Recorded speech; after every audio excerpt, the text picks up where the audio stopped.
true. Aloy, how kind of you to spend a moment with me before you depart. There can be no doubt now. You are a blessing made flesh, the will of the goddess incarnate. It's really not that simple, Teersa. But I guess it's close enough. I know the path ahead will be dangerous. To kill a metal devil sounds impossible, but I believe in you. Thank you. Teersa, I want to know Rost's story. Why he was made an outcast. He never told me. Said he took an oath of silence. What did he do? Oh. Yes, that. What crime did he commit? I will tell you if you wish. But it is a long story. Are you sure you want to hear it now? Of course I want to hear it. Tell me. Rost never committed any crime. He was an outcast by choice. What? What do you mean? Many years ago, before the derangement, before the Red Raids, a band of murderous outlanders, 12 in number, struck without warning. At Mother's Vigil, they took hostages, and then pressed on, headed for Devil's Thirst. Mother's Vigil? Where's that? You would know it as the Forsaken Village, near the Karja border. But at the time, many families lived there. Rost's was one of them. His mate was killed fighting the Outlanders, and his daughter was among those taken hostage. His daughter? What was her name? Alana. She was just 6 years old. Nora Braves couldn't stop 12 Outlanders? Or rescue the hostages? It was quite impossible.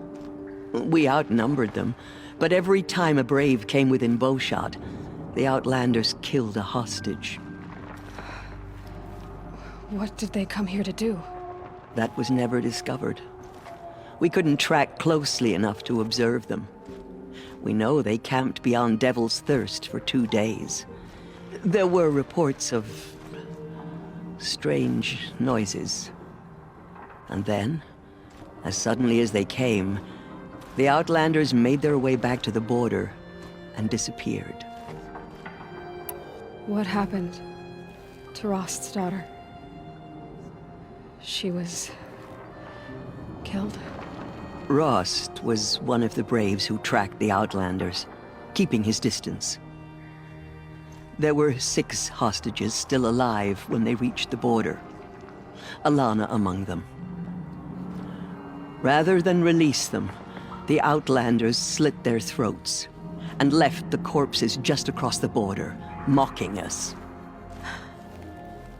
Why? Cruelty. They knew the faithful Nora would not leave the sacred land to collect the bodies, let alone pursue them. They thought themselves safe from our vengeance.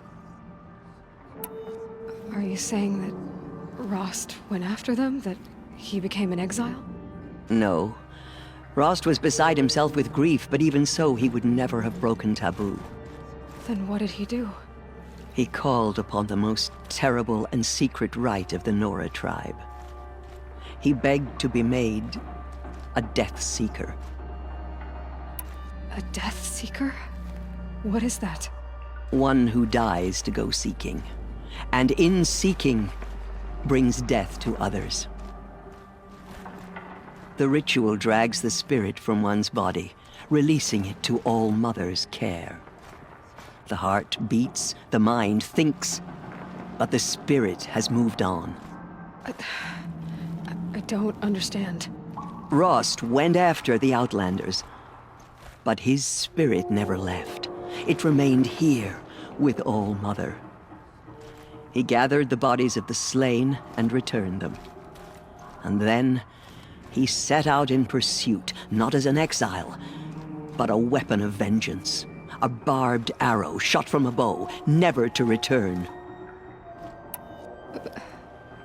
But Rost did return. Yes. A full year later. And terribly wounded. He collapsed at the border of the sacred land. A hunting party came upon him. He was delirious. In agony. By law, he should have died where he lay.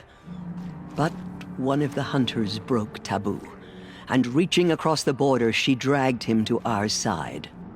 Who was she? A brave who'd lost a mate and 2 sons to the very outlanders that Rost pursued.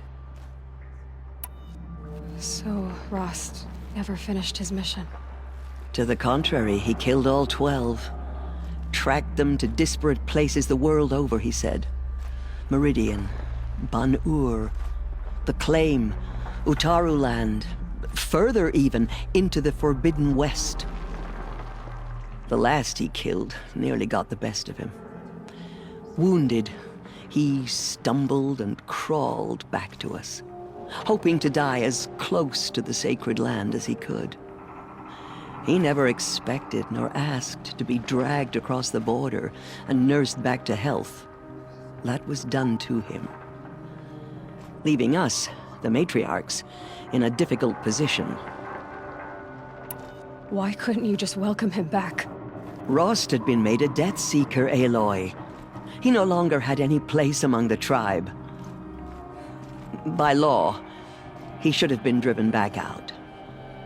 But we couldn't bring ourselves to do that, so we offered a compromise. You made him an outcast. Yes. We offered to do so on the condition he never speak to anyone of this exception. After all he did, all he suffered, to be declared an outcast was his reward. Rost was overjoyed. He never expected to live another day in the sacred land, let alone the embrace, so close to the goddess. He resolved to spend the rest of his days in solitude, and was happy to do so.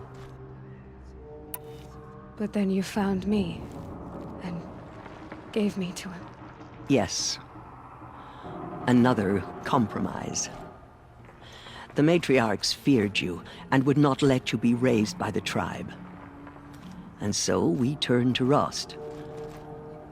I knew that he would take care of you, bring you up, teach you to worship All-Mother and respect the ways of the tribe. He certainly tried anyway. You took a man who'd lost his daughter and made him raise an infant girl? Doesn't that strike you as callous? I'm inclined to think the course of events has shown the wisdom of our choice. And I'm quite certain that from the moment he laid eyes on you, he saw you as a gift and never a burden. All right, Teersa, that's quite a story. It's time for me to move on. I thank you for doing what you could to help me through the years, and for telling me Rost's story. I wish I could have done more, but I am just one woman. As am I. No need to sell ourselves short. Oh, thank you, Aloy. I will pray for you.